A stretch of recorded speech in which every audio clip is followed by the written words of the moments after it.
Hema committee report പോലെ വളരെ complicated ആയ ഒരു ഗെയിമാണ് ഇന്ന് നമ്മൾ കളിക്കാൻ പോകുന്നത്. നമുക്ക് ഇപ്രാവശ്യം ബ്ലാക്ക് സൈഡ് ആണ് കേട്ടോ. നമ്മൾ ബ്ലാക്ക് മാൻ ആയി. E4 അവർ നീക്കാൻ സാധ്യതയുണ്ട്, അല്ലെങ്കിൽ പിന്നെ E4 തന്നെ അവർ നീക്കിയിട്ടുണ്ട്. നമ്മൾ E5 ബ്ലാക്ക് മാനായ നമ്മൾ E5 നീക്കി. നൈറ്റ് C3 നീക്കിക്കൊണ്ട് അവർ അടുത്ത മൂവ്മെന്റ് നൈറ്റ് അവർ ഇറക്കി, നമ്മൾ നൈറ്റ് ഉണ്ടാക്കും. നമ്മൾ മാത്രം കുതിരയെ കെട്ടിയിടത്തില്ല, കുതിരയെ ഇറക്കി വിടുന്നു, അഴിച്ചു വിടുന്നു. കുതിരയെ C6 അഴിച്ചു വിടുന്നു. അടുത്തത് അവർ ആനയെ ഇറക്കി. നമ്മൾ കുതിര ഇറക്കിയപ്പോൾ അവർ ആനയെ ഇറക്കി. നമ്മളും ആനയെ ഇറക്കും കുഴപ്പമില്ലാതെ. എന്തായാലും ഇപ്പം നമ്മൾ ആന ഇറക്കുന്നില്ല. ഇപ്പോൾ എന്തായാലും D6 ആളെ ഒരു സ്റ്റെപ്പ് ഫ്രണ്ടിലോട്ട് ഇറക്കുന്നു. D6 കളിച്ചു. അവർ നൈറ്റ് F3 അടുത്ത കുതിരയുമായി അവർ വീണ്ടും വന്നു. ഇത് കോംപ്ലിക്കേറ്റഡ് ആവും. ഞാൻ ആദ്യം പറഞ്ഞതുപോലെ ഹേമ കമ്മിറ്റി റിപ്പോർട്ട് പോലെ തന്നെ കോംപ്ലിക്കേറ്റഡ് ആവും. ആരൊക്കെ വാഴും, ആരൊക്കെ വീഴും എന്നൊക്കെ നമുക്ക് നോക്കാം. ആരുടെയൊക്കെ തല വെട്ടും, ആരൊക്കെ പൊങ്ങി വരും, എല്ലാം നമുക്ക് നോക്കാം.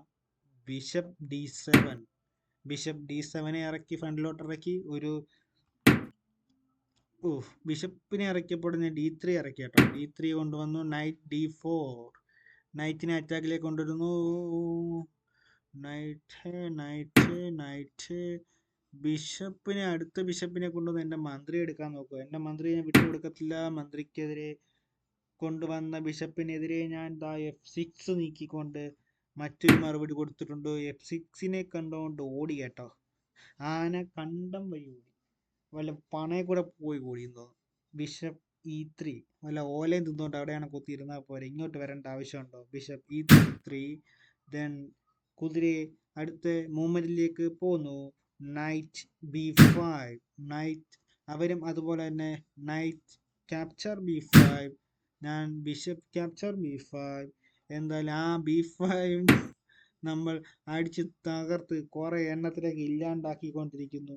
എതിരാളി സ്ട്രോങ് ആകുമ്പോൾ നമ്മളും സ്ട്രോങ് ആകും. എന്തായാലും ഏറ്റവും നല്ലൊരു ഗെയിമാണ് നമ്മൾ കണ്ടുകൊണ്ട് കേട്ടുകൊണ്ട് കളിച്ചുകൊണ്ടിരിക്കുന്നത്. എന്തായാലും വീഡിയോ ആദ്യമായിട്ട് കാണുന്നവരാണെങ്കിൽ മറ്റൊരു വീഡിയോയ്ക്ക് വേണ്ടി നിങ്ങൾ കാത്തിരിക്കണമെന്ന് തോന്നുന്നുണ്ടെങ്കിൽ ജസ്റ്റ് സബ്സ്ക്രൈബ് ചെയ്യുക. അടുത്ത വീഡിയോ ഈ നമ്പർ വീണ്ടും വരും, അതുകൊണ്ട് സബ്സ്ക്രൈബ് ചെയ്തിടുക. ഇഷ്ടപ്പെട്ടാൽ ലൈക്ക് ചെയ്യുക. നിങ്ങളുടെ അഭിപ്രായങ്ങൾ കമൻറ്റുകളായിട്ടും അടിക്കുക. ദെൻ D5 കോംപ്ലിക്കേഷൻ തുടങ്ങുന്നുണ്ട്. മണ്ടത്തരങ്ങൾ നമ്മൾ ഇനി ആവർത്തിക്കും. മണ്ടത്തരങ്ങൾ വരും. കളി തോക്കാതെ തന്നെ എങ്ങനെയെങ്കിലും മണ്ടത്തരം വരുത്താതെ തന്നെ എങ്ങനെയെങ്കിലും നോക്കണം. ദെൻ കാസ്ലിംഗ് ചെയ്തു. അവരൊരു മൂലയിലോട്ടങ്ങ് ഒതുങ്ങി കേട്ടോ. എന്തായാലും ഇടത് സൈഡിലോട്ട് അവർ ഒതുങ്ങിയ സ്ഥിതിക്ക് നമുക്കിവിടെ കാസ്ലിങ്ങിലുള്ള പരിപാടിയൊന്നും ചെയ്ത് നോക്കിയിട്ടില്ല. നമുക്കും ചെയ്യണം castling. Then queen capture D2 ക്യൂനെ സാക്രിഫൈസ് ചെയ്തു. എന്തായാലും ക്യൂനില്ലെന്ന് കളിച്ചു നോക്കട്ടെ, ജയിക്കില്ലെന്ന് അറിയണമല്ലോ. ക്യൂനെ എടുത്തു. ബിഷപ്പ് ചാടി, എന്തോ വലിയ സംഭവം എടുത്തതുപോലെ ചാടി വന്നങ്ങ് എടുത്തു. നമ്മൾ ഇട്ട് കൊടുത്തതെന്ന് അറിയത്തില്ല. പാവപ്പെട്ടതിൻ്റെ ബ്ലണ്ടറൊന്നും അല്ല കേട്ടോ, ഇട്ട് കൊടുത്തത് തന്നെ. എന്തായാലും അടുത്ത ബിഷപ്പിനെ ഇട്ട് കൊടുക്കുന്നുണ്ട്. എന്തായാലും വെട്ടി നോക്കാം. നമുക്കിനി ആൾക്കാർ നിൽപ്പുണ്ട് കേട്ടോ. നമുക്കൊരു റൂക്കുണ്ട്, ദെൻ ബിഷപ്പുണ്ട്, ദെൻ നൈറ്റ് ഉണ്ട്, ദെൻ അടുത്ത റൂക്കുണ്ട്. എന്തായാലും നമുക്ക് ആൾബലം കൊണ്ടും കൈക്കരുത്ത് കൊണ്ടും നമ്മൾ തന്നെ മുൻപന്തിയിൽ. അവർക്കുണ്ട് വെറും റൂക്ക്. എന്തോ ചെയ്യാൻ കുമ്പടം വരെ വരാൻ പറ്റും, എന്നിട്ട് ഇങ്ങോട്ട് വരാൻ പറ്റും. എന്തായാലും ആൾബലം കൊണ്ടും കൈക്കരുത്ത് കൊണ്ടും നമ്മളാണ് പവർഫുൾ എന്ന്. എന്തായാലും വെട്ടി, ബിഷപ്പിനെ വിട്ടുകൊടുത്തു. ബിഷപ്പിനെ വെട്ടി. ദെൻ മണ്ടത്തരം, ആദ്യത്തെ മണ്ടത്തരം നമ്മൾ കാണിച്ചിട്ടുണ്ട്. മണ്ടത്തരമല്ല, കൈതെറ്റിപ്പോയതാ. എന്തോ ചെയ്യാൻ പറ്റും, പറ്റിയത് പറ്റി.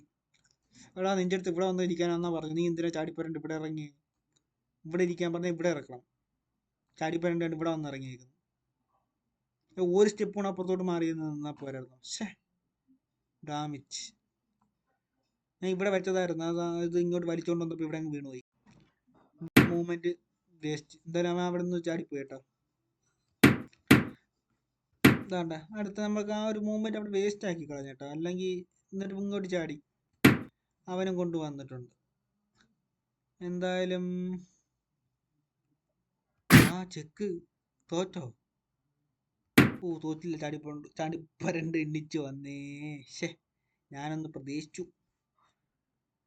രണ്ടുപേർക്കും 9 സെക്കൻഡ് വീതമേ ഉള്ളൂ കേട്ടോ. ഞാൻ എന്തായാലും റൂക്കിനെ മാറ്റുന്നു. 6 സെക്കൻഡ്. ബിഷപ്പിനെ വെട്ടി. കളി ഏകദേശം അവസാനിച്ചേട്ടോ. എനിക്കിനി 3 സെക്കൻഡ് ഉണ്ട്. നൈറ്റ് കൊണ്ടുവന്നു. റൂക്കിനെ ഇറക്കി. കളി അവർ ജയിച്ചു. വീണ്ടും ഞാൻ തോറ്റു. എത്ര കളിയാണ് നമ്മൾ തോക്കുന്നത്? ഒരു മര്യാദ വേണ്ടേ? അടുത്ത എൻ്റെ മൂവ്മെൻറ്റ് വേണമെങ്കിൽ പറയാം. ഇതായിരിക്കും എൻ്റെ മൂവ്മെൻറ്റ്. ചെക്ക് വിളിക്കും.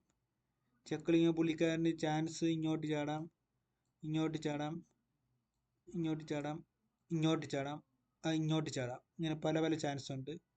അപ്പോൾ അതനുസരിച്ച് എങ്ങോട്ട് ചാടിയാലും ഇപ്പോൾ ഈ പുള്ളിക്കാരൻ ഇങ്ങോട്ട് ചാടുമെന്ന് വെച്ചോ. അപ്പോൾ എൻ്റെ റൂക്ക് കണ്ട് ഇവിടെ ഇരിക്കുമായിരുന്നു. നല്ലോ എൻ്റെ റൂക്ക് ഇരിക്കുമല്ലേ. അപ്പോൾ പുള്ളിക്കാരൻ ഇങ്ങോട്ട് ചാടിയെന്ന് വെച്ചോ. അപ്പോൾ ഞാനുണ്ടല്ലോ ഇതുണ്ട് ഇവിടെ കൊണ്ട് ചാർത്തുമ്പം ഇത് റൂക്കിനെ വെട്ടാൻ പറ്റത്തില്ല. അങ്ങനെ ആക്കും. അങ്ങനെ കുറേ പ്ലാനുകൾ ഉണ്ടായിരുന്നു.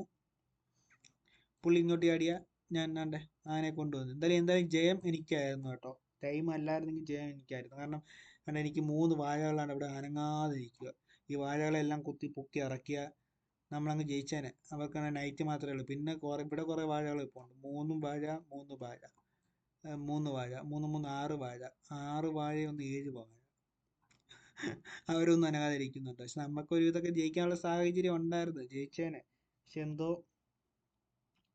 ഇന്നത്തെ ദിവസം നമുക്ക് ഉള്ളതല്ലാന്ന് വിശ്വസിച്ചുകൊണ്ട് നമ്മൾ ഈ കളി നിർത്തുന്നു. മറ്റൊരു വീഡിയോയുമായി ഉടനെ അടുത്ത കളിയിൽ കാണാം. അതുവരേക്കും സബ്സ്ക്രൈബ് ചെയ്തിട്ട് കാത്തിരിക്കൂ. വീഡിയോ ഇഷ്ടപ്പെട്ട ലൈക്ക് ചെയ്യുക. ഇഷ്ടപ്പെട്ടില്ലെങ്കിൽ അത് എൻ്റെ ഡയലോഗ് അല്ലല്ലേ. ഇഷ്ടപ്പെട്ടില്ലെങ്കിൽ ഡിസ്ലൈക്ക് ചെയ്യുക. അപ്പോൾ tata bye bye, see U.